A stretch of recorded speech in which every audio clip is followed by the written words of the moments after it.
Salut et bienvenue pour une autre rubrique gaming de Netageo, et aujourd'hui on va parler de Dragon's Dogma Online. Donc Dragon's Dogma Online qui est sorti depuis le 27 août au Japon et qui a déjà pas mal de succès puisque plus de 100 000 personnes sont déjà enregistrées au jeu. Moi j'avais vraiment aimé la version PS3 et Xbox 360 qui était sortie en 2012. J'avais peut-être trouvé un peu petit la map, surtout qu'à l'époque il y avait des jeux comme Skyrim ou Dragon Inquisition. Donc je suis assez content que ce jeu ressorte online. Et donc nous voici dans le début du jeu qui se passe dans le monde qui s'appelle l'Estania. Et pour cette fois-ci, on a pour dragon principal un dragon blanc. Et en dessous de ces ailes de dragon blanc, les gens naissent, travaillent, rigolent. C'est bien, comme ça on va profiter pour expliquer un peu le scénario du jeu. Qui est différent d'ailleurs, légèrement différent de la version offline. Donc les gens ont développé toute une culture autour de l'adoration de ce dragon.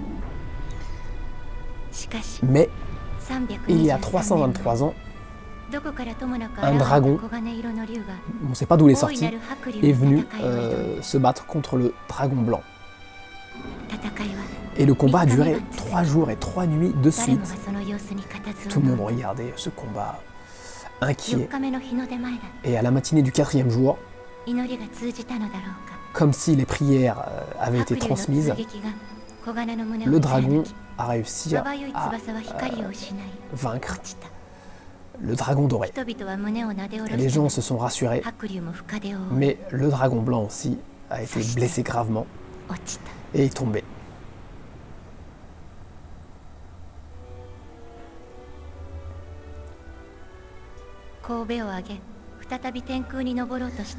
Alors le dragon blanc a essayé désespérément de reprendre son envol, mais il n'a pas réussi.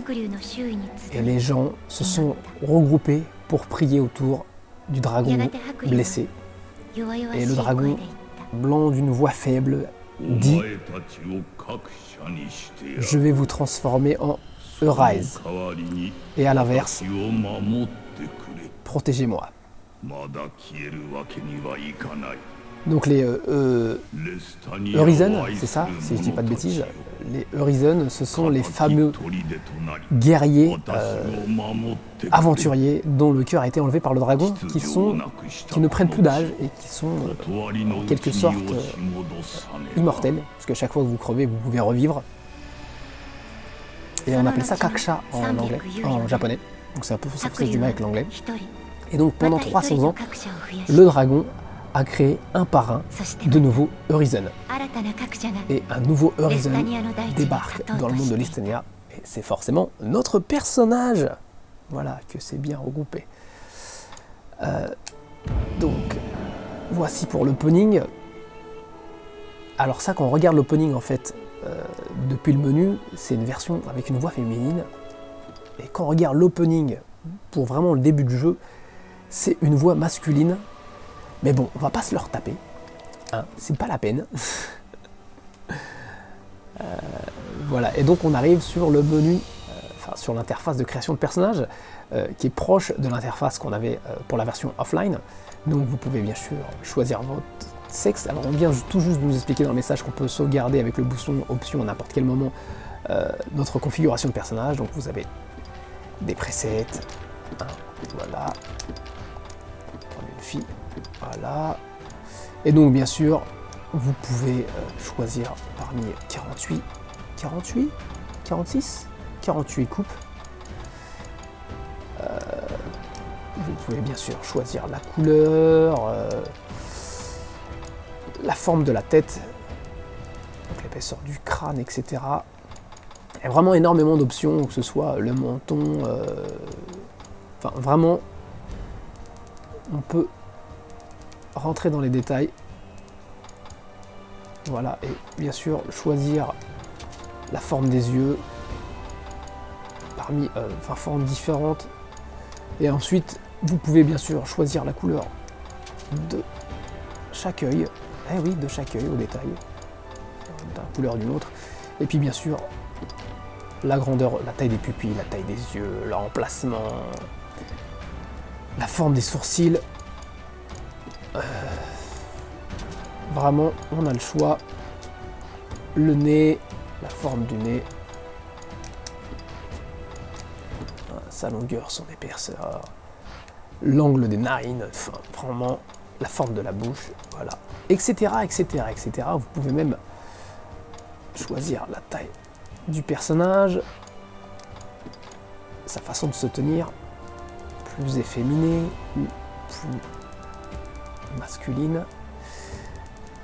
Bien sûr, sa masse musculaire, sa masse de graisse transformée en ballon. C'est un peu trop balèze là, pas déconner quand même. La taille de la tête, enfin bref, il y a plein de détails. Juste par exemple la taille des hanches, la poitrine, je sais pas. On peut augmenter la poitrine. Voilà. Parce que moi j'ai créé un bonhomme, donc voilà. Enfin bref, et vous pouvez aussi choisir la voix parmi 12 types de voix différents. Et en plus on peut choisir le pitch, donc bas, médium ou haut. Chaque fois ça m'éclate, les voix super hautes comme ça.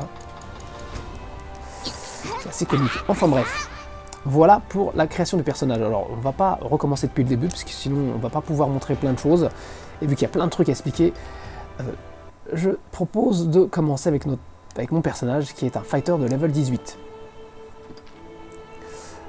Alors là on peut choisir les serveurs, hein, toute une ribambelle de serveurs. Alors voilà.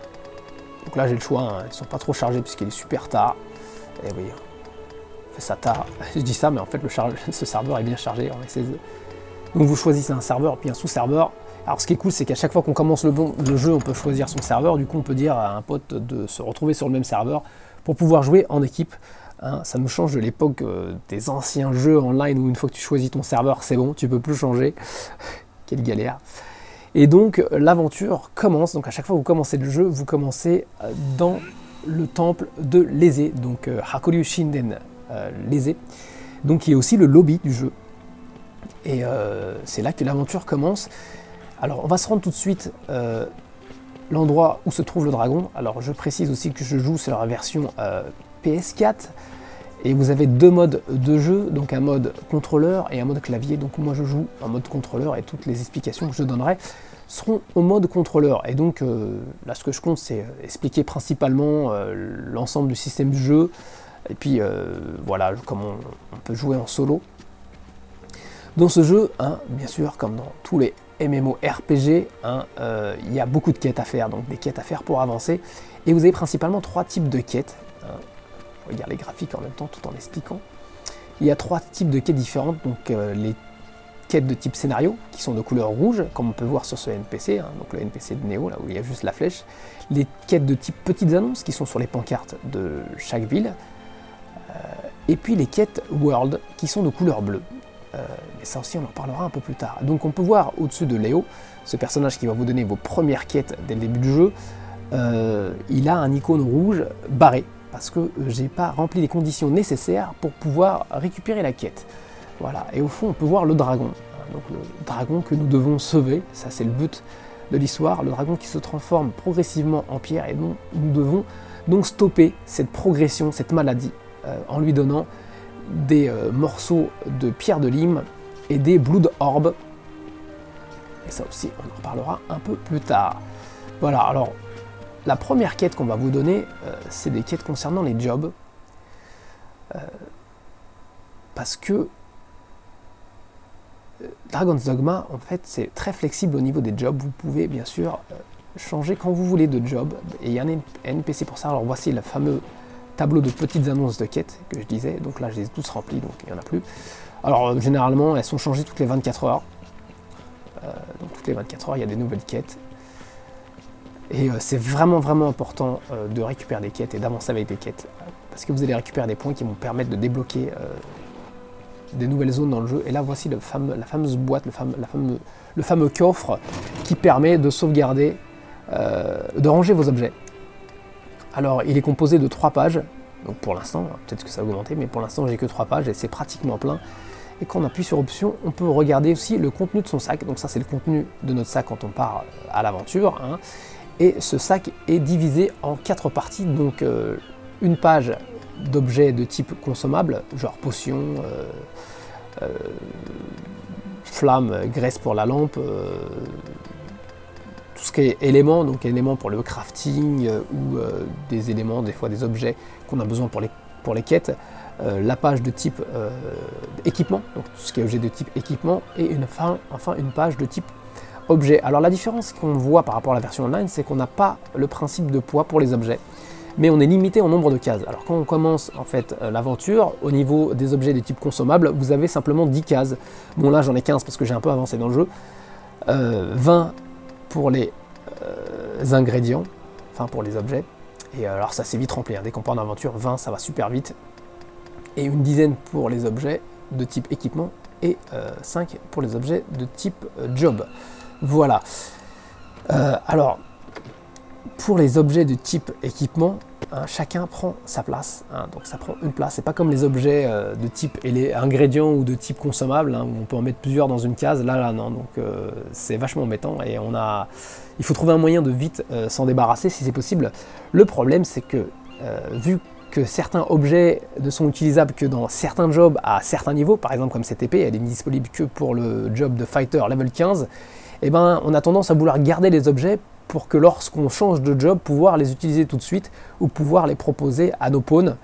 Alors par contre, le principe de poids est toujours présent pour les objets, donc on peut regarder en bas de la page tout en bas, il y a marqué médium avec 366, donc j'ai un équipement de type médium. Et bien sûr, plus on a des grosses armures et plus on est lourd, et plus on a du mal à se déplacer, hein, plus on est lent. On connaît le principe dans la version offline, et pour Dark Souls aussi c'est la même chose. Donc voilà, pour ce qui est des objets. Alors, on en profite pendant qu'on est sur la page de status.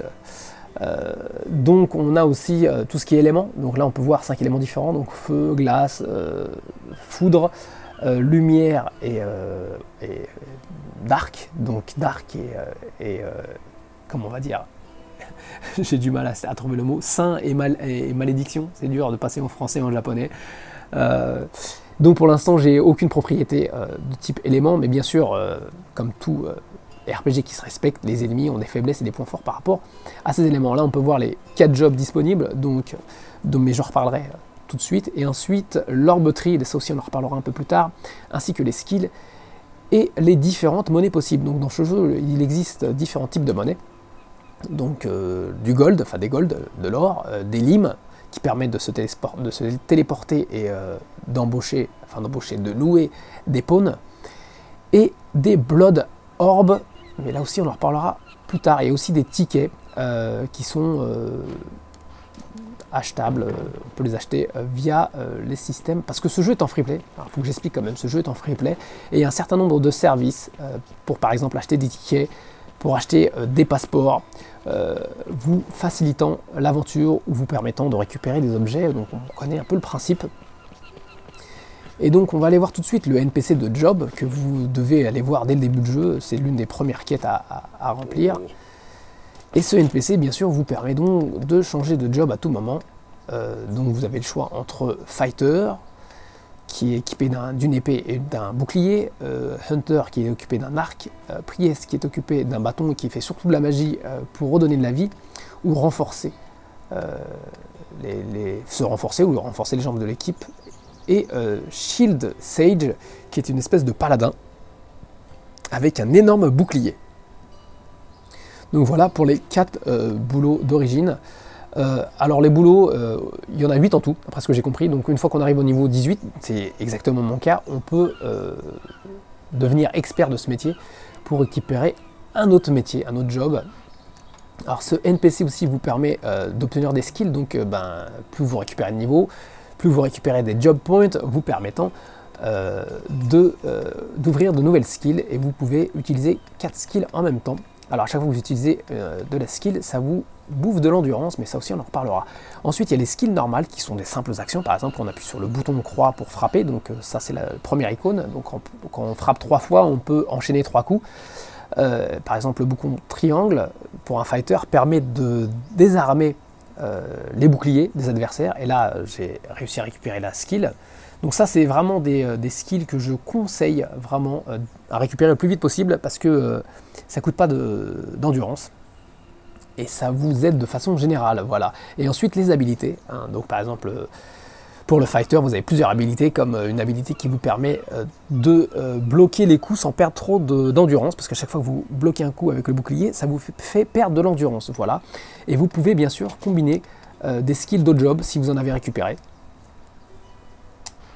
Voilà pour les explications de base au niveau des skills. Ensuite, on a un autre NPC juste à côté qui s'appelle Lenten, qui lui, dès que vous récupérez un nouveau job, va vous proposer un certain nombre de quêtes pour vous entraîner, pour apprendre à utiliser le job. Et là, vu que je suis passé en mode 18, monsieur me propose une quête pour aller voir un job master me permettant de passer au rang supérieur du job fighter.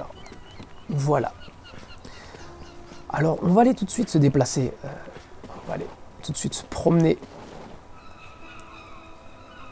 hors du temple pour expliquer un peu le gameplay, les différentes interfaces. Alors, on remarquerait qu'il fait jour et on peut voir en haut à droite de l'écran, là l'horloge, il est 14h46 dans le jeu. Ah, la fille elle a la même cape que moi.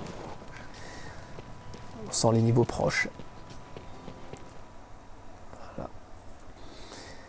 Alors, on débarque là dans la plaine de Heidel, donc la première plaine que l'on visite quand on commence le jeu.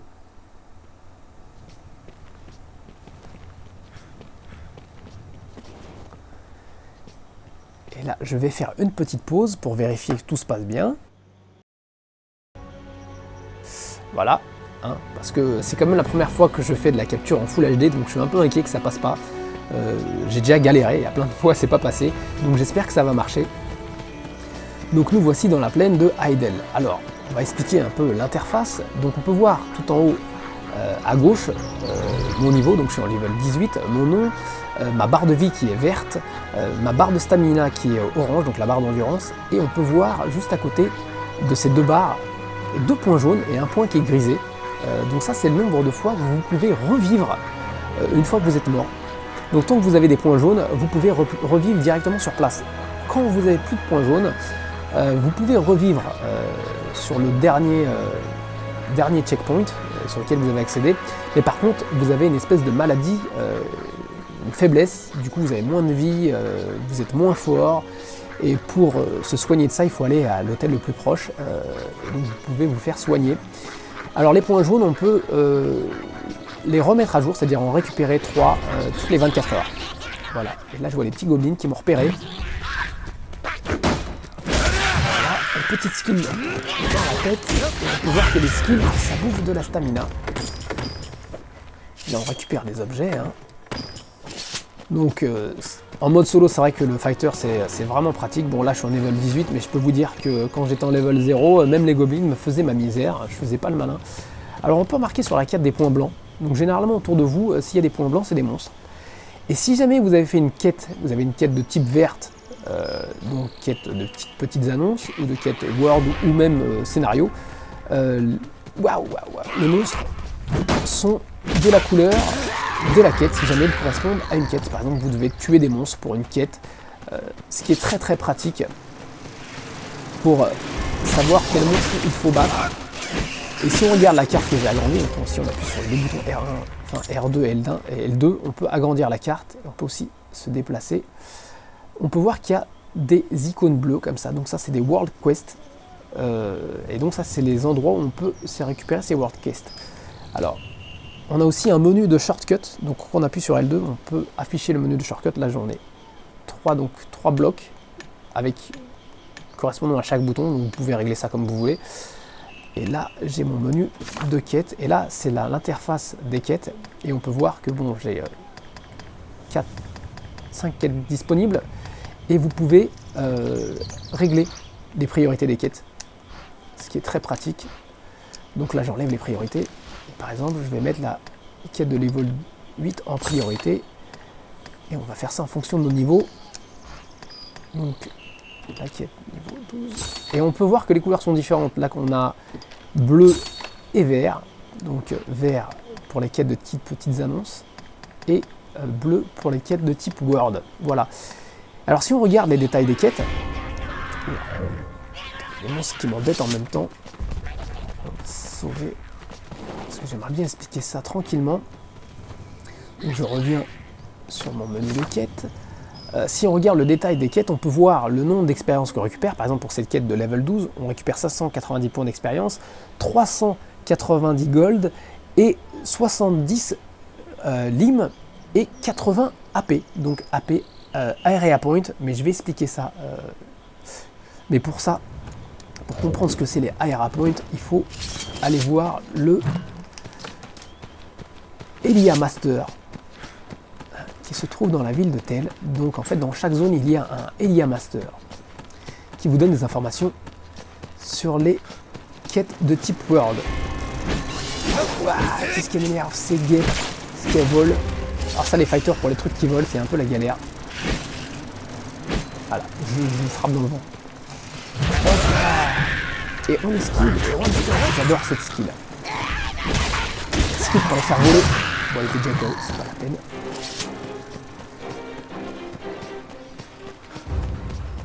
Hop, hop, alors on avance. Et c'est quand même chouette, hein. Regarde, graphiquement c'est quand même agréable. Ça danse, s'éclate. J'ai essayé de bloquer juste au bon moment pour lui infliger des dégâts. Mais je suis trop... En fait, si on appuie au bon timing, on peut infliger des dégâts à l'adversaire. Voilà, comme ça. Et ça, quand on maîtrise, c'est vraiment des contres puissants.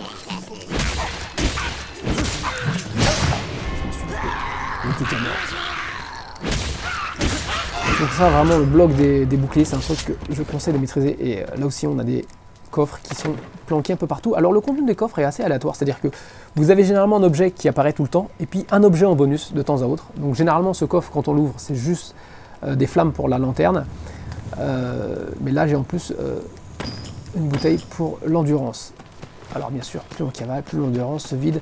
Donc c'est assez important de se souvenir où se trouvent les coffres. Parce que quand vous avez besoin d'un objet précis, c'est bien de revenir sur le même coffre pour récupérer l'objet. Généralement, quand on va dans une ville, qu'on va dormir, ou quand on change de zone et que le temps passe, les coffres réapparaissent. Ça, esquive. Voilà. Là par exemple, on peut voir que l'icône est passée de couleur bleue pour le monstre qui est au bout, hein. C'est un grand cyclope. Mais je ne vais pas me battre contre lui parce que j'en ai pour une demi-heure. Par contre, je vais prendre le coffre. Parce que là, tout seul, il va me fumer. C'est même pas la peine. J'arrive, je me rapproche de la ville, on peut voir les petites fleurs et tout, ça bouge. Il y a des cactus. C'est vrai que j'aime bien l'ambiance très médiévale de ce jeu. C'est... Ah, je suis en train de me paumer. Reviens dans le chemin. Reviens dans le chemin, cousin. Voilà, on voit le premier village à proximité du temple. Quand t'as plus de stamina, à chaque fois ça m'éclate, tu peux plus bouger. Voilà. Ah, j'en peux plus. Ah, je suis fatigué. Ah. Bon, bah, tu te réveilles, cousin? Ok. Donc nous voici dans le premier village, le village de Tel, où se trouve le Zone Master, donc le Elia Master, qui est dans cette taverne.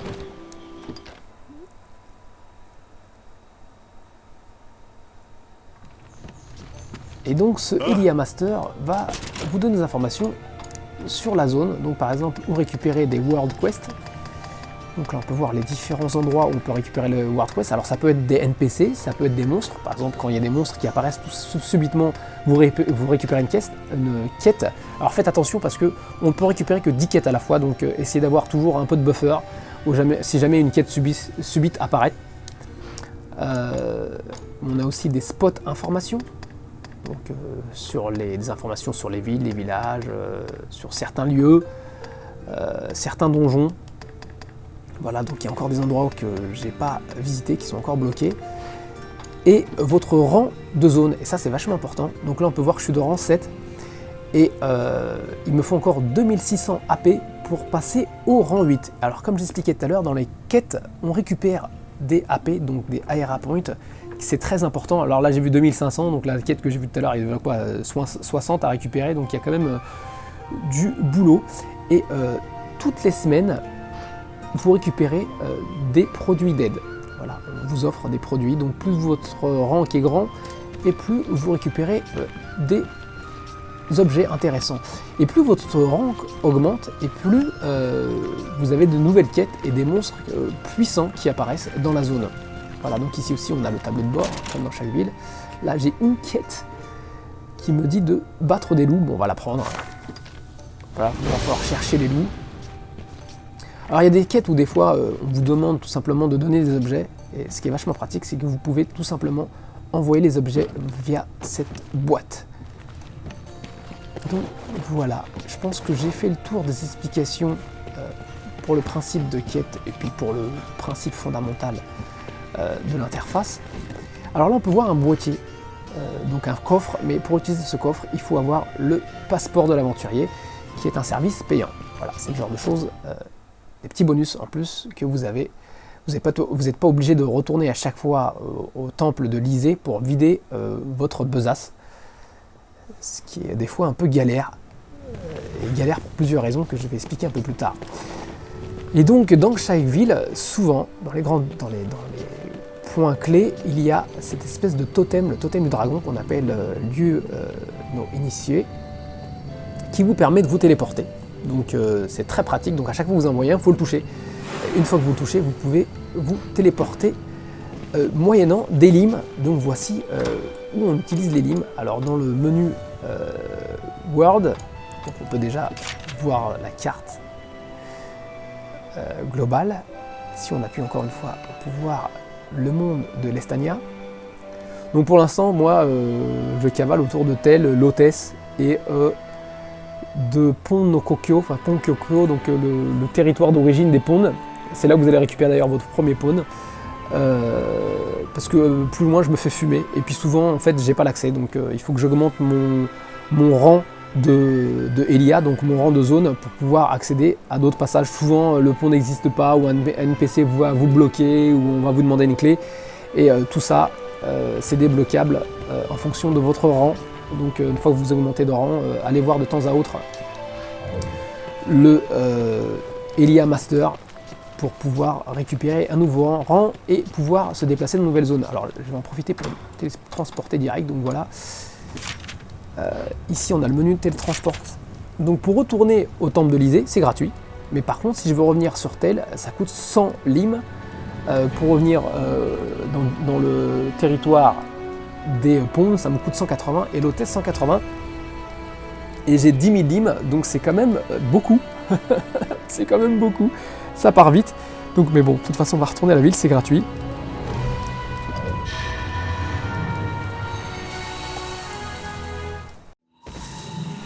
Voilà, ça c'est très pratique. Je suis retourné en un instant. Alors maintenant qu'on est retourné, on va parler un peu des pawns. Parce que très vite dans le jeu, vous pourrez récupérer un pawn.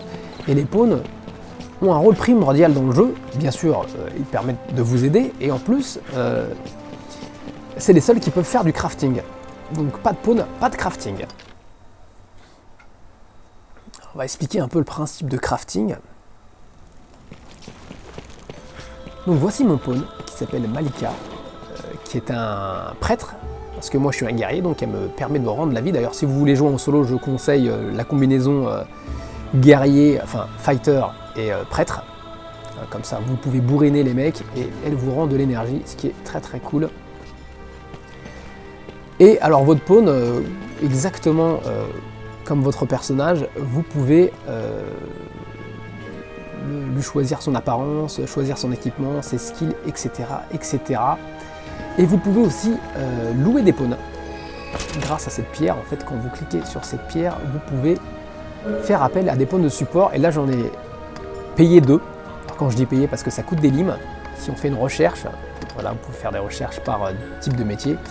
Donc, vu que je suis un fighter, moi, je conseille fortement de faire appel aux sorciers qui sont de loin le métier, enfin le job qui fait le plus de dégâts. Avec leur magie, c'est vraiment impressionnant. Donc quand on est fighter ou paladin, shield, Chisar, ou je sais plus comment ils disent ça, c'est vachement bien d'avoir des sorciers. Et donc quand on fait une recherche, on peut voir que par exemple un sorcier de level 21 coûte 1000 rimes. Et on peut voir aussi un autre icône en forme de marteau, et ça c'est le niveau de crafting. Donc je vais d'ailleurs expliquer ça tout de suite avant de rentrer dans les détails pour le spawn. Parce que en effet, voici le NPC qui va vous permettre de faire du crafting. En effet, pour créer certains objets, il faut avoir un certain niveau. Donc on peut voir par exemple, pour créer des potions, là vous avez des crafting de level 1, 3, 4. Donc on peut créer des armes, des protections, enfin armure, tout ça, des objets de consommation, des ingrédients, comme par exemple des lingots, du tissu, du fil, énormément de choses. Et même aussi des scrolls et des objets qui vont vous permettre de booster vos armes. Voilà, alors par exemple, on va prendre par exemple, je vais faire du tissu. Voilà, je vais prendre de la peau. Et donc on va me demander de faire appel à mon pawn qui est de level 6. Et oui, parce que progressivement, plus vous faites du crafting et plus vous récupérez l'expérience. Mais quand vous faites du crafting, pendant que le temps que vous créez votre objet, par exemple, là on peut voir sur la partie gauche de l'écran que pour créer l'objet, ça coûte 50 pièces et 50 gold et 45, ça prend 45 secondes. Alors on peut voir que moi je paye que 49 gold parce que en fait j'ai augmenté une propriété qui permet de baisser le prix du crafting. Donc voilà, elle est partie pour faire son crafting et il y en a pour 45 secondes. Et si on voit, alors je peux même pas voir ses propriétés pendant qu'on va faire du crafting, tu es obligé d'attendre. Donc on va revenir sur le principe des pawns de support, donc des support spawns. Donc comme je disais, vous pouvez embaucher via le biais de quelques limes, enfin même de beaucoup de limes. Là je regardais, c'était 1000 par exemple pour un pawn de level 1, c'est 10% de ma somme totale de limes, parce que j'en ai 10 000. Et à chaque fois en fait que vous faites appel à un pawn, donc il vient vous aider dans votre quête, mais c'est pas éternel. On peut voir par exemple sur le chiffre du bas, au niveau des icônes en forme d'épée croisée, 4, et au niveau du marteau 10. Donc le chiffre 4 c'est les points d'aventure, c'est-à-dire qu'à chaque fois que vous partez en aventure et que vous revenez, par exemple vous revenez au temple ou vous allez dans une auberge, et ben vous consommez un point. Et donc quand vous n'avez plus de points, le personnage ne partira plus en aventure avec vous, donc le pawn de support vous abandonnera. Donc ça fait réfléchir avant d'utiliser de l'argent. Et pareil pour le crafting, vous pouvez demander de vous aider au crafting, vous demandez à un pawn de support de vous aider au crafting, et à chaque fois qu'il vous aide, vous perdez un point de crafting et ça part vite. Voilà un peu comment ça fonctionne. Alors ce qui est cool, c'est quand on joue en solo et qu'on a un main point plus un point de support, par exemple dans le cas de guerrier, un prêtre et un sorcier, et ben on peut faire quand même pas mal de dégâts et quand même avancer pas mal. Donc c'est une option qui est indispensable, et pour récupérer des limes, il va falloir faire plein de quêtes. Donc voilà, alors mon pawn a fini de faire son objet, donc je vais pouvoir le récupérer. Alors faites attention bien sûr de récupérer l'objet à chaque fois, parce que si vous ne récupérez pas votre objet, vous ne pourrez pas utiliser votre pawn, c'est simple. Quand votre pawn est en mode crafting, vous ne pouvez pas l'intégrer dans votre partie, donc il faut attendre qu'il finisse. Alors juste à côté, vous avez un coin pour acheter des ingrédients. J'ai dit ingrédients. Voilà, ce qui est très pratique. Donc moi j'ai déjà beaucoup de choses, donc je peux utiliser ce que j'ai. Et vous avez aussi un coin bazar qui vous permet d'acheter des ingrédients, des produits mis en ligne par les utilisateurs. Alors dans ce jeu, on ne peut mettre qu'en ligne que certains types de produits. Alors tout ce qui est type de produit, équipement, on ne peut pas. Alors là j'ai juste le coffre à côté, on va expliquer un peu ça, on va ouvrir le coffre justement. On peut voir que tout en bas, il y a marqué NG en vert, donc bazar NG en vert en japonais, bazar et NG. Donc par exemple, ce genre d'objets de type équipement, on ne peut pas les mettre dans le bazar. Mais par contre, tout ce qui est produit, ingrédients, des choses comme ça, on peut le faire. Donc voilà un peu comment ça fonctionne. Pour le crafting, voilà, maintenant qu'on a expliqué crafting, on va retourner le dragon pour parler des fragments de pierre de lime et des Blood Orbs. Donc les fragments de pierre de lime sont des fragments qu'on récupère en faisant certaines quêtes. Et il semblerait que si j'arrive à récupérer 10 fragments de pierre de lime, je peux récupérer un pawn de support. Alors là, c'est une de mes priorités. J'aimerais bien récupérer un pawn de support pour pas avoir à payer à chaque fois des limes, pour avoir un sorcier. Mais le temps de former un sorcier, je suis pas sorti. Et l'autre chose, c'est les boules de orbe qui justement permettent de soigner le dragon. Et ces boules d'orbe, quand vous les donnez au dragon, ça vous permet d'obtenir de nouvelles propriétés, de nouveaux bonus. Alors il y a deux types de bonus. Les types qu'on obtient en fonction de notre niveau total, notre level total de job. Par exemple, pour obtenir 5 points de force physique, il faut avoir 15 de niveau total cumulé sur tous vos jobs. Donc si vous avez un job de 7 en prêtre et de 8 en fighter, et ben vous avez suffisamment de points pour récupérer ce bonus, et ainsi de suite. Donc plusieurs bonus à récupérer. Donc ça va plus 5 points de magie, plus 100 points de force, plus... là, c'est justement ça qui vous permet d'avoir 5 éléments de type consommable en plus. Donc vous pouvez transporter plus 5 éléments de type consommable dans votre sac, c'est très pratique. Et donc ce genre de propriétés sont utilisables pour tous les jobs. Donc plus ça va, plus vous aurez de facilité à faire grandir un job quand vous partez de zéro. Surtout qu'il y a en plus votre pawn pour vous aider. Et ensuite on a les branches. Donc ces branches-là, par exemple, on a 4 types de branches. Donc attaque, magie, vie et aventure. Donc, par exemple, pour type aventure, on peut récupérer, Demon Limb. Et donc, à chaque fois, on peut voir des chiffres. Donc, si vous mettez des orbes, donc là, par exemple, j'en ai 86, à chaque fois que vous battez des monstres avec une barre de vie bleue, vous récupérez un certain nombre d'orbes. Donc là, j'en ai 86 et vous pouvez les utiliser justement pour récupérer différentes propriétés. Donc, c'est vraiment le truc à viser. Donc à chaque fois que je vois des monstres avec une barre bleue, je leur saute dessus. Mais on n'en voit pas tout de suite au début. Je pense qu'il faut arriver jusqu'au level 13 et la première fois qu'on rentre dans une église, il y a une quête dans une église où pour la première fois, on peut récupérer des orbes bleus. Ah, je vous l'ai montré, attends. Et donc, si on complète toutes les branches, on peut accéder au niveau supérieur. Et ainsi de suite, vous permettant de faire évoluer de plus en plus votre personnage. Alors, il y a vraiment beaucoup de choses à faire dans le jeu. Je pense que là, on commence à le comprendre. Alors, je me suis dépêché pour expliquer vraiment plein de trucs. J'espère que ça a été clair. Et là, au moins, j'espère qu'il y a des bases pour comprendre comment le jeu fonctionne, même si on ne comprend pas le japonais.